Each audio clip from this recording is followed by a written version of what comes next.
Hello good morning students. पिछले video में हम टाइप ऑफ मैट्रिक्स पढ़ रहे थे। इट मींस आवयव के प्रकार पढ़ रहे थे और आवयव के प्रकार में हमने इकाई आवयव तक पढ़ा था। इस वीडियो में उससे आगे पढ़ेंगे। अगला जो प्रकार है आवयव का वो है त्रिभुजाकार आवयव। त्रिभुजाकार आवयव किसे कहते हैं? किसी वर्ग आवयव के मुख्य विकर्ण के एक तरफ के सभी अवयव जीरो हो तो उसे हम त्रिभुजाकार आवयव कहते हैं। किसी वर्ग आवयव में मुख्य विकर्ण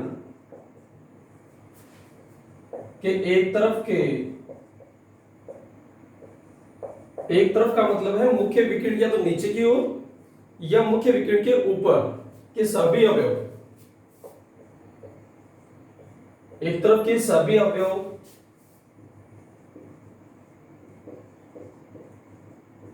शून्य हो तो उसे त्रिभुजाकार आवयव कहते हैं।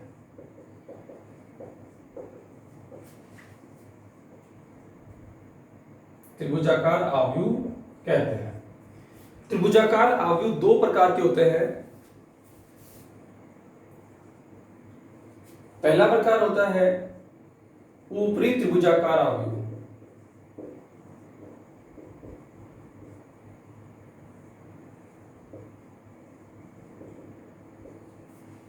ऊपरी त्रिभुजाकार आवयव यदि किसी वर्ग आवयव में मुख्य विकर्ण के नीचे के सारे अवयव जीरो हो तो उसे ऊपरी त्रिभुजाकार आवयव कहते हैं।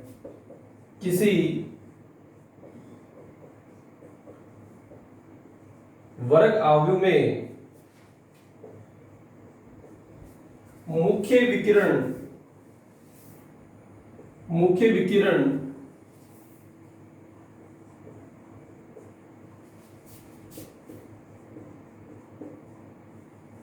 के नीचे के सभी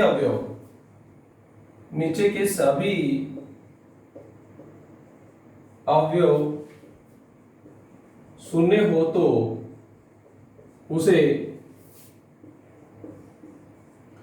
ऊपरी त्रिभुजाकार आवयव कहते हैं।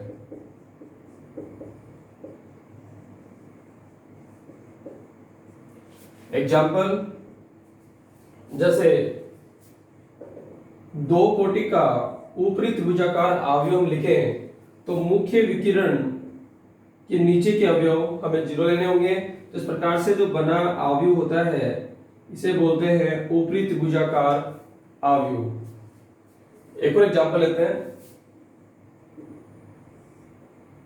तीन कोटि का ऊपरी त्रिभुजाकार आवयव हमें लिखना हो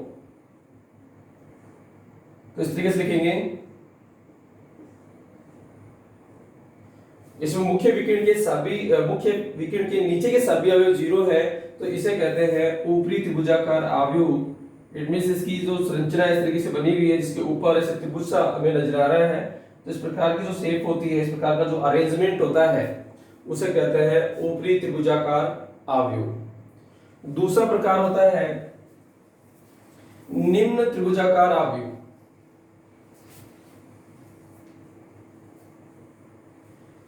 निम्न त्रिभुजाकार आवयव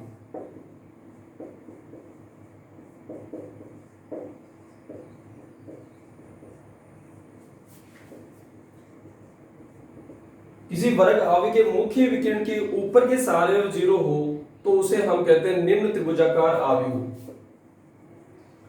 किसी वर्ग आवयव में मुख्य विकर्ण के ऊपर के सभी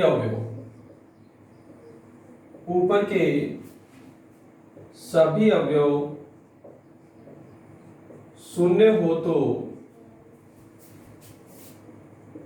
उसे निम्न त्रिभुजाकार आवयव कहते हैं। निम्न त्रिभुजाकार आवयव कहते हैं एग्जाम्पल,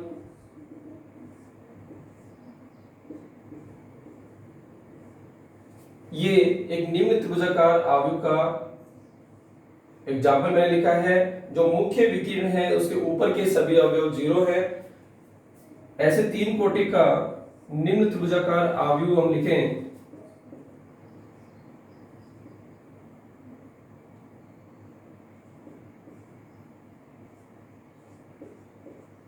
तो ये 3 कोटि का निम्न त्रिभुजाकार आव्यूह है जिसमें मुख्य विकिरण के ऊपर के सभी अवयव 0 है। तो इस प्रकार का जो आव्यूह होता है उसे हम निम्न त्रिभुजाकार आव्यूह कहते हैं। निम्न त्रिभुजाकार आव्यूह में मुख्य विकिरण के ऊपर के सभी अवयव 0 होते हैं। देखो यहाँ पे थोड़ा उल्टा हो रहा है, निम्न त्रिभुजाकार आव्यूह है तो मुख्य विकिरण के ऊपर के सभी अवयव 0 है, और अगर ऊपरी त्रिभुजाकार आव्यूह है तो मुख्य विकिरण के नीचे के सभी अवयव 0 होते हैं। तो इस प्रकार से ये अगला प्रकार था हमारा त्रिभुजाकार आव्यूह। इसके बाद आता है अगला जो प्रकार है वो है समान आव्यूह।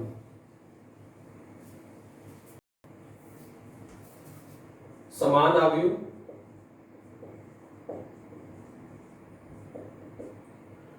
दो आव्यूह A बराबर AIJ तथा B बराबर BIJ समान आव्यूह कहलाते हैं।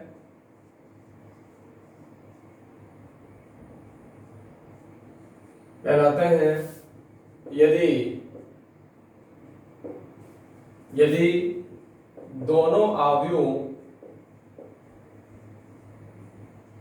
का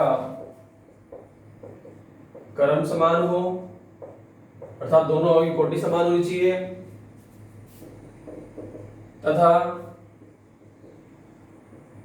दोनों आव्यूह में संगत अवयव भी समान हो। संगत अवयव इसका मतलब है कि आव्यूह A में A11 की जगह जो आव्यूह आया है आव्यूह B में भी B11 की जगह पे वो ही आव्यूह होना चाहिए। यानी फर्स्ट रो में और फर्स्ट कॉलम में जो अवयव है वो ही अवयव दूसरे मैट्रिक्स में दूसरे आव्यूह में फर्स्ट रो और फर्स्ट कॉलम में होना चाहिए। एग्जाम्पल, जैसे हमारे पास एक आव्यूह A है जिसका क्रम 2x2 है और अवयव 1 2 3 4 ले लेते हैं। अब आव्यूह A के समान हमें दूसरा आव्यूह भी लिखना है। जैसे हमने एक आव्यूह B लिया तो आव्यूह B आव्यूह A के समान आव्यूह कहलाएगा।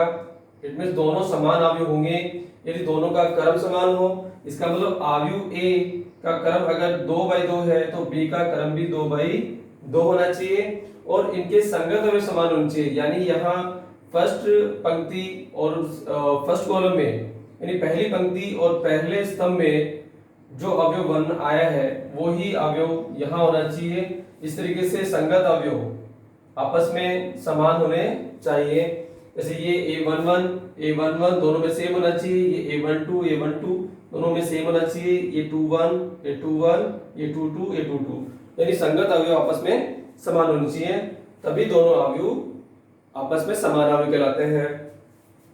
तथा इन्हें A बराबर B से व्यक्त करते हैं। समान अवयव को बराबर के चिन्ह से व्यक्त करते हैं। अगर A और B समान अवयव है तो हम इसे A बराबर B से लिख करके व्यक्त करते हैं। तो अवयव के प्रकार में इतना ही है। इसके बाद में हम पढ़ते हैं अवयव का परिवर्त।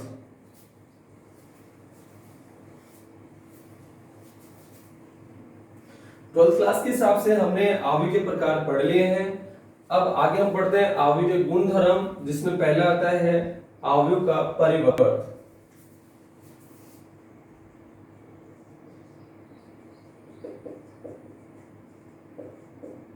अवयव का परिवर्त, ट्रांसपोज ऑफ ए मैट्रिक्स। तो अवयव का परिवर्त क्या होता है?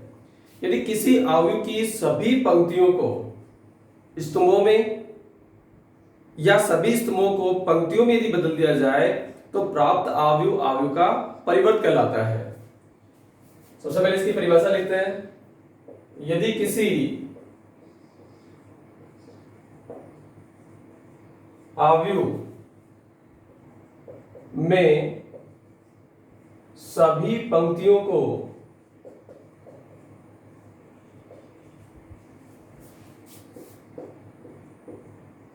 स्तंभों में या सभी स्तंभों को पंक्तियों में बदल दिया जाए तो प्राप्त अवयव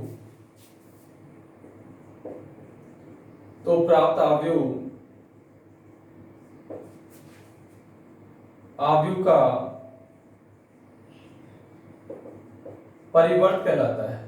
प्राप्त अवयव का परिवर्त कहलाता है। अवयव A बराबर AIJ जिसका क्रम m/n है के परिवर्त अवयव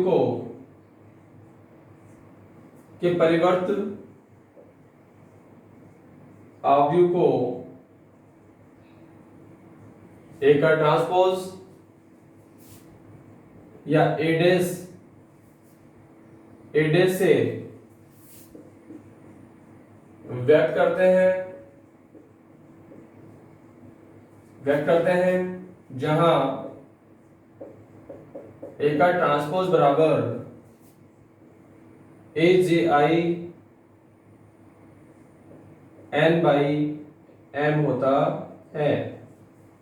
देखिए A बराबर AI से कोई अवयव था जिसका क्रम m/n था, तो इसके परिवर्त अवयव को जब हम इसकी सभी पंक्तियों को स्तंभों में बदल देते हैं या सभी स्तंभों को पंक्तियों में बदल दें, एक ही बात है, तो प्राप्त अवयव का ट्रांसपोज कहलाता है, उसका परिवर्त कहलाता है। और उस अवयव को हम A का ट्रांसपोज या A का परिवर्त या A' से व्यक्त करते हैं जहां पे A का ट्रांसपोज यानी A का परिवर्त AJI। देखो यहाँ पे IJ को मैंने JI लिखा है, इसका मतलब ये हो गया कि जो पंक्तियां हैं वो स्तंभों में और जो स्तंभ है वो पंक्तियों में बदल गए और इनका क्रम भी चेंज हो गया। यानी अवयव A का क्रम m/n था, तो परिवर्त के बाद में पंक्तियां स्तंभ बन गए, स्तंभ पंक्तियां, इसका मतलब इसका जो क्रम m/n था वो क्रम n/m हो गया के बराबर होता है। एग्जाम्पल लें, यदि अवयव A बराबर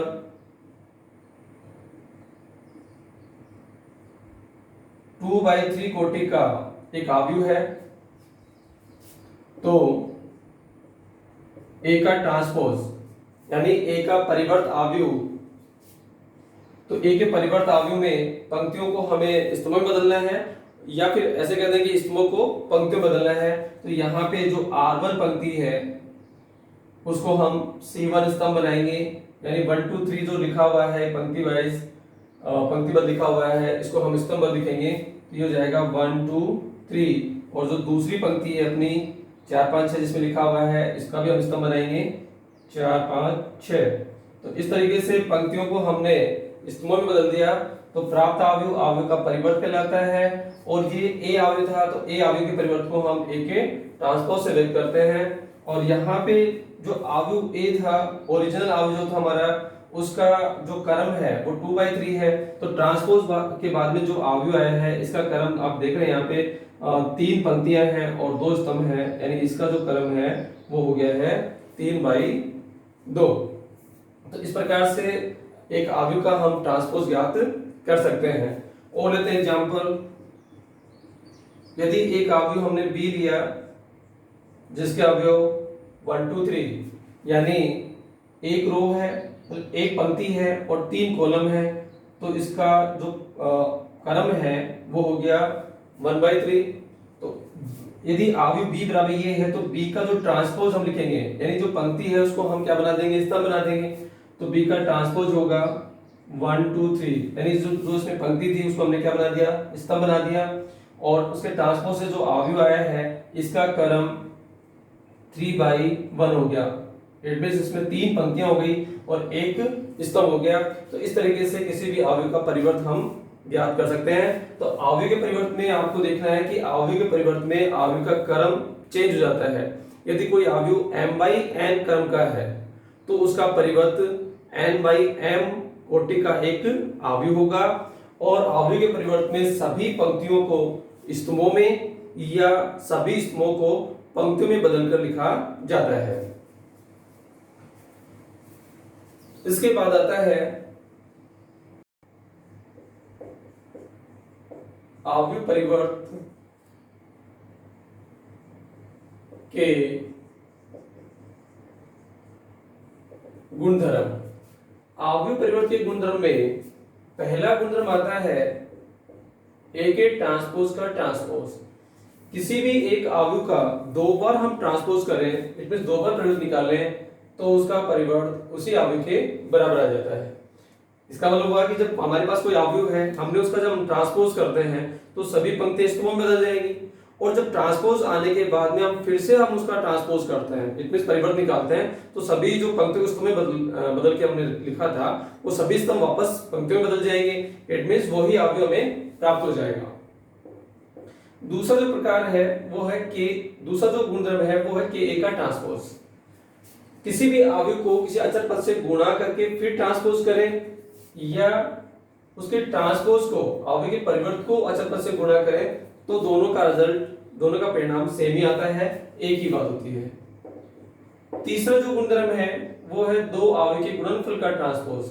हमारे पास दो अवयव हैं ए और बी, उनको गुणा करके ट्रांसपोज करें या बी का ट्रांसपोज इनटू ए का ट्रांसपोज निकालें, दोनों का परिणाम सेम ही आता है। और चौथा जो गुणधर्म है वो है a प्लस माइनस बी का ट्रांसपोज और a प्लस माइनस बी का ट्रांसपोज a का ट्रांसपोज प्लस माइनस b के ट्रांसपोज के इक्वल होता है। तो ये कुछ गुणधर्म आपकी बुक्स में दिए हुए थे जो मैंने आपको यहाँ बता दिए हैं। अब इससे आगे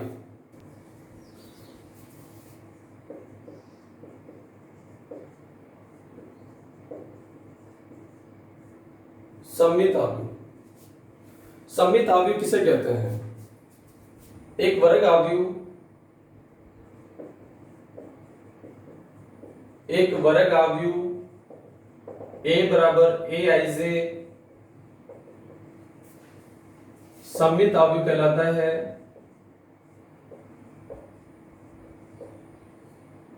m/n ही आएगा क्योंकि ये वर्ग अवयव है। वर्ग अवयव है जिसमें पंक्तियों की संख्या और स्तंभों की संख्या आपस में समान होंगी। तो एक वर्ग अवयव a बराबर aij सममित अवयव कहलाता है।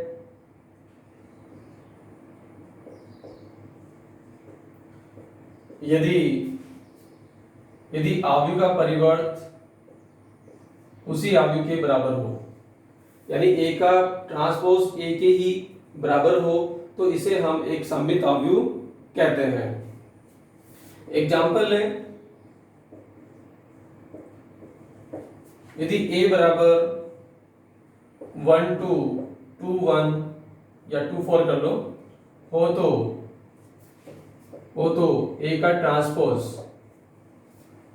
यदि a बराबर हमारे पास एक दो कोटि का अवयव जिसके अवयव 1 2 2 4 लिए हैं, तो a का ट्रांसपोज यहाँ पे अगर हम इसको करके देखें तो पंक्ति जिस पंक्ति 1 2 लिखा है इसको हम स्तंभ के रूप में लिख रहे हैं। दूसरी पंक्ति जिसमें 2 4 लिखा हुआ है इसको हम स्तंभ के रूप में लिख रहे हैं।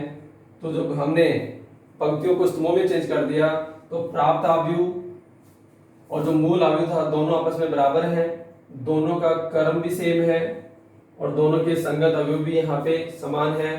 अर्थात a के ट्रांसपोज से हमें क्या मिल रहा है, a मिल रहा है। तो इस प्रकार का जो अवयव होता है उसे हम कहते हैं सममित अवयव।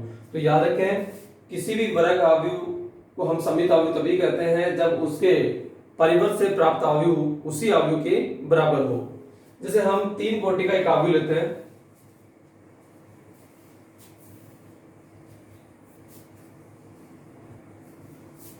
एक और एग्जांपल लेते हैं। जैसे हमने एक अवयव ए लिया,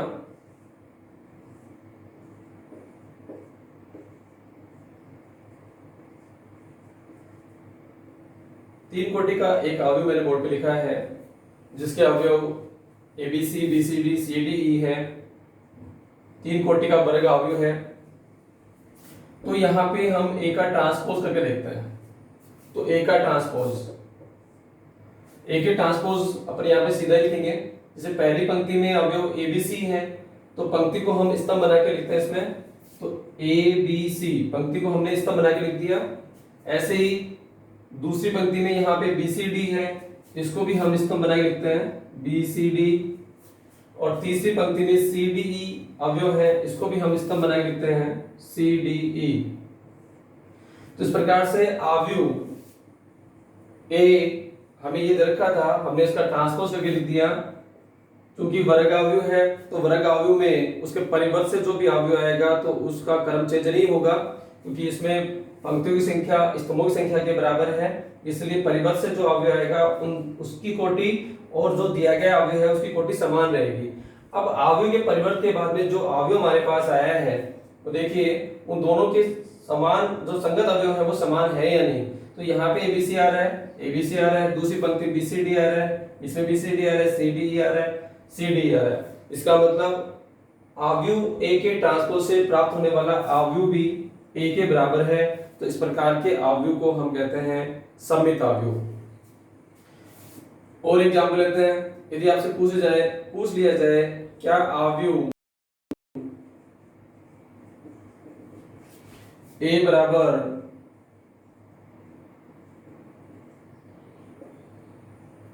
ले लो, यहाँ पे ए बराबर जो अवयव मैंने लिखा है सममित अवयव है।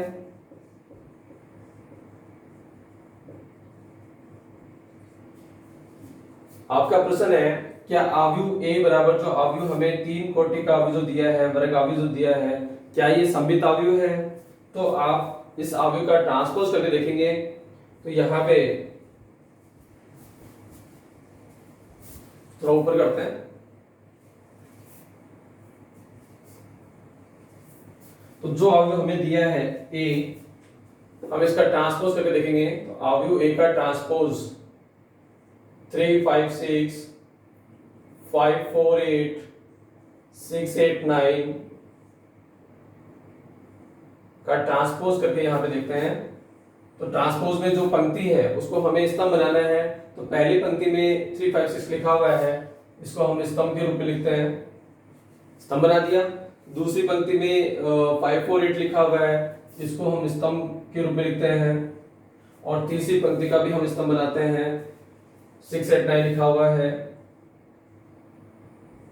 अब यहां देखिए अवयव ए के ट्रांसपोज से प्राप्त होने वाला जो अवयव है, क्या वो अवयव ए के बराबर है? चलो चेक करते हैं। 3 5 6 आ रहा है, सेकंड पंक्ति में 5 4 8 आ रहा है, थर्ड पंक्ति में 6 8 9 आ रहा है, 6 8 9 आ रहा है। इसका मतलब अवयव ए के ट्रांसपोज से प्राप्त होने वाला अवयव ए है, अतः अवयव ए एक सममित अवयव है। तो इस तरीके से आप किसी भी अवयव के बारे में चेक कर सकते हैं कि वो सममित अवयव है या नहीं है। तो सममित अवयव वही अवयव होगा जिसके परिवर्त से प्राप्त होने वाला अवयव उसी अवयव के बराबर हो। विषम सममित अवयव,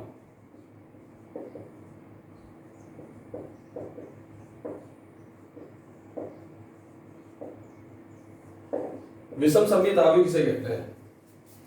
एक वर्ग अवयव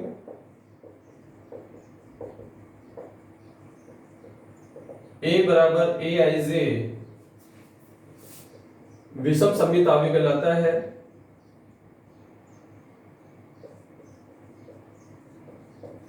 विषम सममित अवयव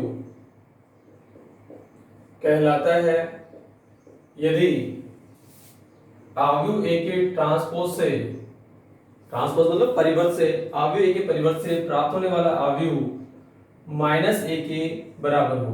यदि ए का ट्रांसपोज बराबर माइनस ए हो तो अवयव ए को हम विषम सममित अवयव कहते हैं। एग्जाम्पल है जैसे 3 कोटि का यहां पे मैं एक अवयव लिख रहा हूं,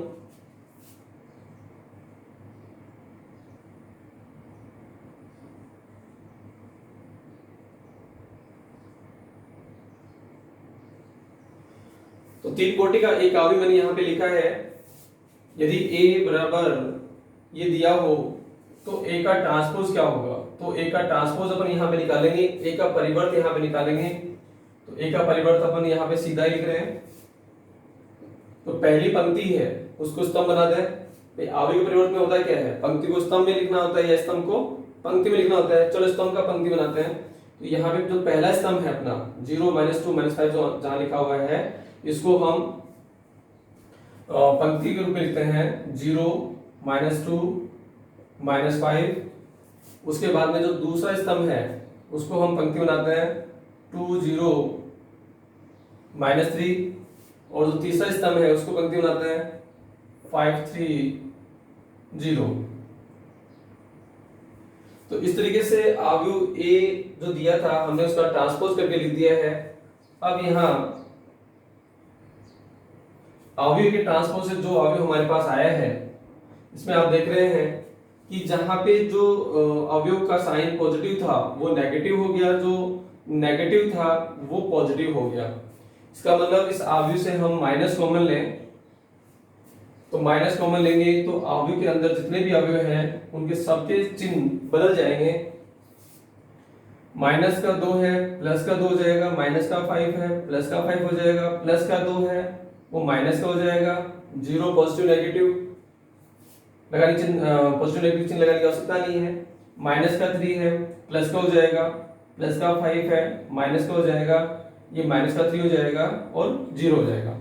तो इस तरीके से हम इसमें माइनस कॉमन लेते हैं, और ये अपन अवयव पे संक्रिया जब हम पढ़ेंगे तब हम उसमें पढ़ेंगे कि जब किसी अवयव में कॉमन लेते हैं या किसी अवयव को किसी अचर पद से गुणा करते हैं तो उसका गुणा अवयव के सभी अवयव से होता है। तो उसी तरीके से कॉमन अगर हम लेंगे -1 कॉमन लेने का मतलब है कि अवयव को -1 से गुणा कर दिया या -1 का भाग दे दिया। तो -1 का भाग देने का मतलब हमने -1 कॉमन लिया है तो -1 कॉमन सभी से आएगा। इसका मतलब अगर हम माइनस से गुणा करें तो माइनस चिन्ह जो है वो सभी अवयवों के चेंज होंगे, ठीक है। तो इस तरीके से माइनस का जो अवयव था वो प्लस का हो गया, प्लस का था वो माइनस का। तो माइनस कॉमन लेने के बाद में जो अवयव आ रहा है, क्या वो अवयव a के बराबर आ रहा है। तो पहली पंक्ति में 0 2 5 है, दूसरी पंक्ति में -203 है, तीसरी पंक्ति में -5 -3 0 है, तो तीसरी पंक्ति में -5 -3 0 है। तो इस प्रकार से जो अवयव आया है वो a अवयव के बराबर आया है। तो a के ट्रांसपोज से प्राप्त होने वाला जो अवयव है वो -a है। तो इस प्रकार का जो अवयव होता है उसे कहते हैं विषम सममित अवयव। तो यहाँ a विषम सममित अवयव है।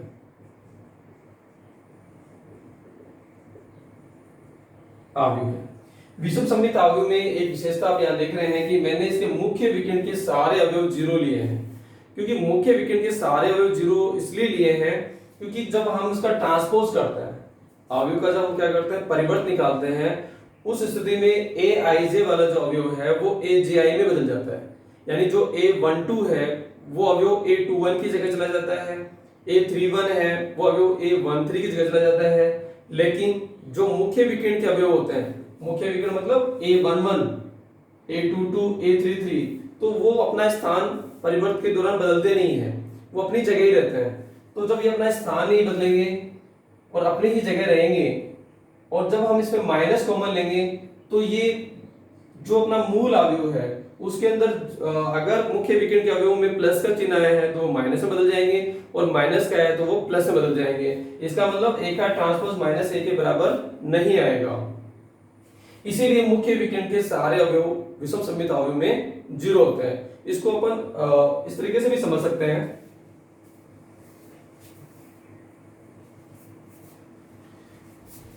विषम सममित अवयव में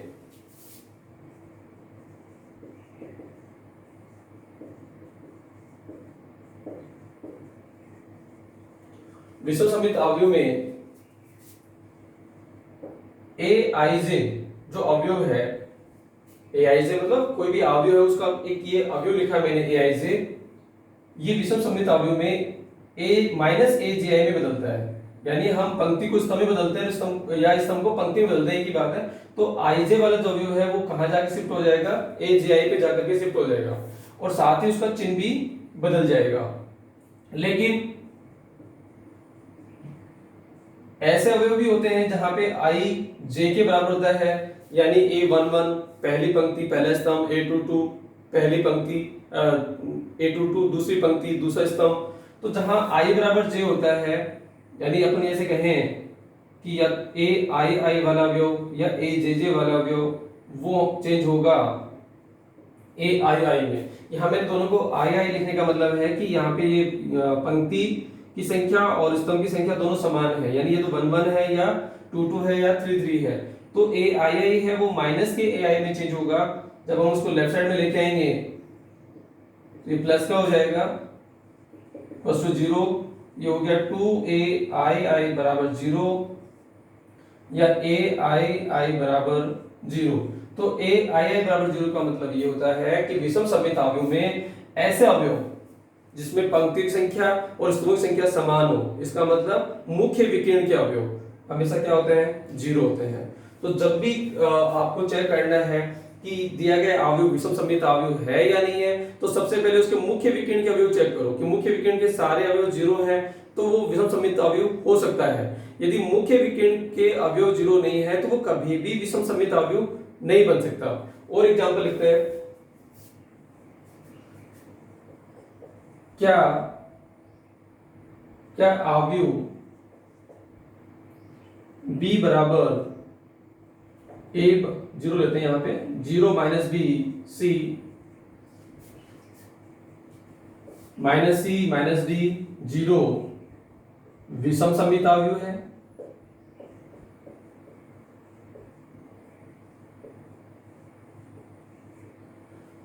आपसे पूछ रहा है क्या दिया गया अवयव विषम सममित अवयव है, तो हम इसको चेक करेंगे, हम इसका ट्रांसपोज निकालेंगे, इसका मतलब हम इसका परिवर्त करके लिखेंगे। तो मैं इसका ट्रांसपोज सीधा ही लिख रहा हूं। तो पहली पंक्ति जो पंक्ति में a माइनस बी सी लिखा हुआ है, हम इसको स्तंभ बना देते हैं। ए नहीं सॉरी 0 लिखा हुआ है, 0 माइनस बी सी लिखा हुआ है, इसको हम स्तंभ बना देते हैं 0 माइनस बी सी। दूसरी जो पंक्ति है उसको भी स्तंभ में लिखेंगे बी 0 डी, और तीसरी पंक्ति है उसको भी हम स्तंभ के रूप में लिख देते हैं। तो ये हो गया अवयव बी का ट्रांसपोज। अब यहां हम माइनस चिन्ह कॉमन लेते हैं। माइनस चिन्ह कॉमन लेने का मतलब सभी के चिन्ह बदल जाएंगे। तो 0 माइनस बी प्लस सी, यहां पे हो गया प्लस बी 0 प्लस डी, ये प्लस का सी था, माइनस सी हो गया माइनस डी और 0। अब चेक करते हैं कि जो इसके ट्रांसपोज से जो अवयव आया है उसको माइनस कॉमन जो लेने के बाद में जो अवयव बचा है क्या वो बी अवयव के इक्वल आ रहा है। तो यहाँ बी अवयव 0 minus B C 0 minus B C आ रहा है। दूसरी पंक्ति में बी 0 डी है। तीसरी पंक्ति में माइनस सी माइनस डी 0 है, तो माइनस सी माइनस डी 0 है। इसका मतलब ये माइनस बी के इक्वल आ रहा है। तो बी के परिवर्त से प्राप्त होने वाला अवयव जो है वो माइनस बी के बराबर है। तो हम कह सकते हैं कि यहाँ पे अवयव बी एक विषम सममित अवयव है। तो इस तरीके से हमने सममित और विषम सममित अवयव को यहाँ पे पढ़ लिया है। दोनों की परिभाषा में थोड़ा सा अंतर है। सममित अवयव ऐसा वर्ग अवयव जिसके परिवर्त से प्राप्त होने वाला अवयव उसी अवयव के बराबर हो, और विषम सममित अवयव ऐसा वर्ग अवयव जिसके ट्रांसपोज से प्राप्त होने वाला अवयव उसी अवयव के इनटू में माइनस चिन्ह हो, यानी प्राप्त होने वाला अवयव नेगेटिव हो, तो उसे हम कहते हैं विषम सममित अवयव। अर्थात एक वर्ग अवयव ए विषम सममित अवयव कहलाता है यदि ए के परिवर्त के बराबर माइनस ए आता हो, यानी ए का ट्रांसपोज बराबर माइनस ए प्राप्त होता हो।